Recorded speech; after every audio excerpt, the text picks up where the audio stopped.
பிரியமானவர்களே, ஆண்டவராக இயேசு கிறிஸ்துவின் நாமத்தினாலே உங்கள் யாவரையும் நான் அன்போடு கூட வாழ்த்துகிறேன். எல்லாருமே சந்தோஷமா இருக்கிறீங்களா?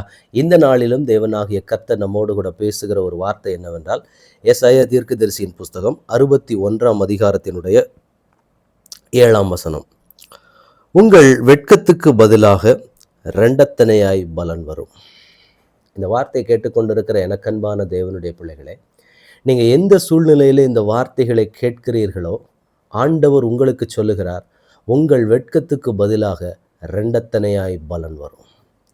எந்த இடத்திலே நீங்கள் வெட்கம் அனுபவிக்கக்கூடிய சூழ்நிலைக்கு நேராக கடந்து போனீர்களோ, மனிதர்களுக்கு முன்பாக தலைகுனிந்து போகக்கூடிய ஒரு நிலைமை, இதெல்லாம் எனக்கு நடந்துரும்னு சொல்லி நான் ஆவலோடு எதிர்பார்த்து கொண்டிருந்த நேரம், ஆனால் நான் எதிர்பார்த்தது, நான் ஆசைப்பட்டது, எங்களுக்கு ஃபேவராக அந்த காரியங்கள் முடியவில்லை. ஒரு வித்தியாசமான சூழ்நிலையாக மாறி போனது. இது நிமித்தம் நாங்கள் வெட்கப்பட வேண்டிய ஒரு சூழ்நிலைக்கு நாங்கள் போய்விட்டோம். நாங்கள் எதிர்பார்த்திருக்கிற நன்மைகளும் காரியங்களும் எங்களுடைய குடும்பத்தில் கிடைக்காததுனால எல்லாருக்கும் முன்பாக நாங்கள் இப்பொழுதும் தலைகுனிந்து போயிருக்கக்கூடிய ஒரு நிலைமையில தான் நாங்கள் நிற்கிறோம் அப்படின்னு சொல்லி நீங்கள் நினச்சிங்கன்னா, இந்த நாளிலே பரலோகத்தின் தேவனானவர் உங்களுக்கு கொடுக்கிற ஒரு வாக்குத்தத்தம் என்னவென்றால், உங்கள் வெட்கத்துக்கு பதிலாக இரண்டத்தனையான பலனை ஆண்டவர் கொடுக்க போகிறார். ஏனென்றால் நீங்கள் தேவனுடைய கரத்தில் இருக்கிற பிள்ளைகள். தேவன் நம்முடைய வாழ்க்கையில் எதை அனுமதித்தாலும் சரி, சில தோல்விகளின் பாதையை தேவன் அனுமதித்தார் அப்படின்னா நிச்சயமாக அநேக பிள்ளைகளால் அதை ஏற்றுக்கொள்ள முடிய மாட்டேங்குது. ஒரு காரியத்தை நீங்கள் புரிந்து கொள்ள வேண்டும், நாம் எல்லாருக்குமே ஜெயிக்கணும்னு தான் ஆசை. ஆனால் சில பாதைகளை தேவன் நம்மை நடத்தி கொண்டு வருவாரானால், இப்படி தான் நீ போகணும்னு சில பாதைகளை நமக்கு வைத்து விட்டாரானால், அதை நம்ம ஏற்றுக்கொள்றதுக்கு நம்முடைய இருதயம் அக்செப்டே பண்ணாது. அது எப்படி நான் தோற்று போனவனாக, நான் ஒரு வெட்கத்தின் பாதையின் வழியாக நான் போகிறதா? நல்லா புரிந்து கொள்ளணும், தேவனுடைய பிள்ளைகள் நாம தேவ சமூகத்துக்கு முன்பாக ஜெபிக்கலாம்.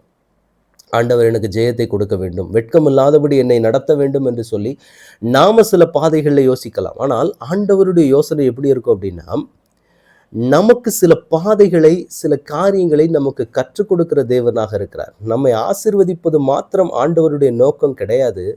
ஆண்டவருக்கு என்ன ஒரு காரியம் இருக்க வேணும், அவர் தகப்பன் 2 காரியத்தை நமக்கு முன்பாக வைப்பார். ஆண்டவருக்கு எப்பயுமே நம்மை ஒரு ஆசீர்வதிக்கப்பட்ட ஒரு பாத்திரமாக நம்மை காண்பிப்பது மாத்திரம் ஆண்டவருடைய நோக்கம் கிடையாது. நம்மை தகப்பனுக்கு பிரியமான பிள்ளையாக மாற்றுவது தான் அவருடைய முதல் நோக்கம். அதுக்கு நம்ம என்ன பண்ணுவார் அப்படின்னா, சில பாதைகளுக்குள்ள தேவன் நம்மை நடத்தி கொண்டு போவார். அதை நம்ம என்ன நினச்சிக்கிறோம் அப்படின்னா, எனக்கு ஆண்டவர் என் விருப்பத்தை நிறைவேற்றவில்லை. ஆண்டவர் என்ன ப்ராசஸுக்குள்ளே வச்சிருக்கிறாரு அப்படின்னா, உங்களை அவருக்கு பிரியமான பிள்ளையாக மாற்றிக்கொள்ள வேண்டும். அதுதான் ஆண்டவருடைய ப்ராசஸ்.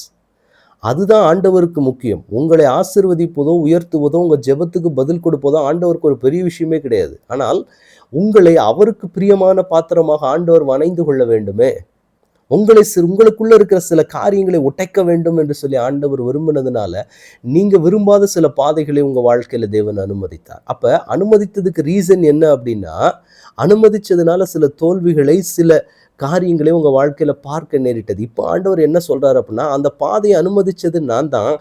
ஏன் அப்படின்னா, 2 மடங்கான பலனை நீங்கள் பெறப்போகிறீர்கள். ஏன்னா நம்ம ஆண்டவர் எதை அனுமதித்தாலும் சரி, அதுக்கு பின்னாடி ஒரு நன்மை இல்லாமல் தேவன் எதையுமே அனுமதிக்க மாட்டார். அதை மாத்திரம் ஒரு தேவனுடைய பிள்ளை என்னைக்குமே புரிஞ்சுக்கணும். இந்த பாதையை ஆண்டவர் உங்களுக்கு அனுமதித்து நடத்துகிறாரா, சந்தோஷமாக பொறுமையோடு கூட அந்த பாதையில் போய் கொண்டே இருங்க.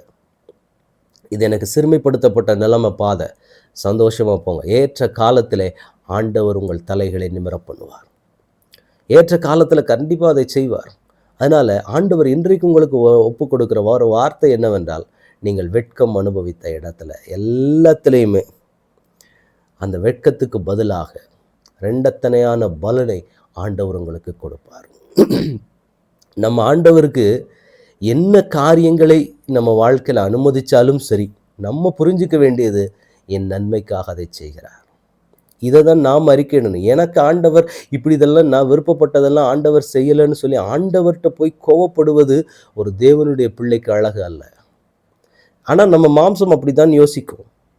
அதை மேற்கொண்டு தேவ சமூகத்தில் நிற்கிறதற்கு தான் நாம் கற்றுக்கொள்ள வேண்டும். தேவன் எனக்கு இந்த வெட்கத்தின் பாதையை அனுமதிக்கிறாரா, எனக்கு இந்த சிறுமையின் பாதையை அனுமதிக்கிறாரா? தேவன் அனுமதிப்பார்னா சந்தோஷமாக அந்த பாதையில் போங்க. அதில் நிச்சயமாக ஒரு பெரிய நன்மை ஆண்டவர் வைத்திருப்பார். அப்போ நீங்கள் சொல்லுவீங்க, இந்த வெட்கத்தை ஆண்டவர் எனக்கு கொடுத்ததற்காக நன்றி, இந்த பாதையை தேவன் என்னை நடத்தி கொண்டு வந்ததற்காக நன்றின்னு சொல்லி உங்கள் வாயில் நீங்களே அறிக்கை பண்ணுவீங்க. அந்த அளவுக்கு இருக்கும் அந்த பாதை. இன்றைக்கு ஆண்டவர் உங்களுக்கும் எனக்கும் வாக்கு கொடுக்கிறார். உங்கள் வெட்கத்துக்கு பதிலாக ரெண்டத்தனையான பலனை கொடுத்து உங்களை ஆசீர்வதிக்கிற ஒரு அழகான தேவன் இந்த காலை வேளையிலே உங்களுக்கு சொல்லுகிறார். நிச்சயமாக உங்கள் வெட்கத்துக்கு பதிலாக ரெண்டத்தனையான பலனை நீங்கள் பெற்றுக்கொள்ளப் போகிறீர்கள். அப்படிப்பட்ட விசேஷித்த கிருபையிலே ஆண்டவர் உங்கள் மேலே கொடுத்து உங்களை ஆசீர்வதிக்க போகிறார். இப்பொழுது நம்ம ஜெபிக்கலாமா? தகப்பனே, உம்முடைய கரத்தில் எங்களை முழுவதுமாக ஒப்புக் கொடுக்கிறோம். இம்மட்டும் எங்களை காத்து பலப்படுத்தி வழிநடத்தி வந்த தேவன், இம்மானுவேலராக நீர் எங்களோடு கூட இருந்து இன்னும் நடத்த போகிற தயவுக்காக உமக்கு ஸ்தோத்திரம். அப்பா, நீர் எங்களுக்கு அனுமதிக்கிற பாதைகளை எல்லாவற்றிலேயும் ஒரு நன்மை உண்டு என்பதை இந்த நாளிலே உணர்த்தி எங்களோடு கூட நீர் பேசின வார்த்தைக்காக ஸ்தோத்திரம். நீர் கொடுத்திருக்கிற வாக்குத்தத்தத்தின்படியே ஆண்டவரே, எங்கள் வெட்கத்துக்கு பதிலாக ரெண்டத்தனையான பலனை நாங்கள் எங்கள் வாழ்க்கையில் சுதந்திரிக்க போகிறோம் என்று சொல்லி விசுவாச அறிக்கையிடுகிறோம். தகப்பனே, எல்லாவற்றையும் கர்த்தர் எங்கள் வாழ்க்கையில் ஜெயமாய் முடித்து கொடுத்து எங்களை நடத்த போகிற தயவுக்காக உமக்கு நன்றி செலுத்துகிறோம். இப்பொழுதும் உடைய கரத்தில் எங்களை ஒப்புக் கொடுக்கிறோம். ஆளுகை செய்ய வழி நடத்துங்க. இயேசு கிறிஸ்துவின் நாமத்தில் ஜெபம் கேளும் எங்கள் நல்ல பிதாவே. ஆமென், ஆமென், ஆமென். God bless you.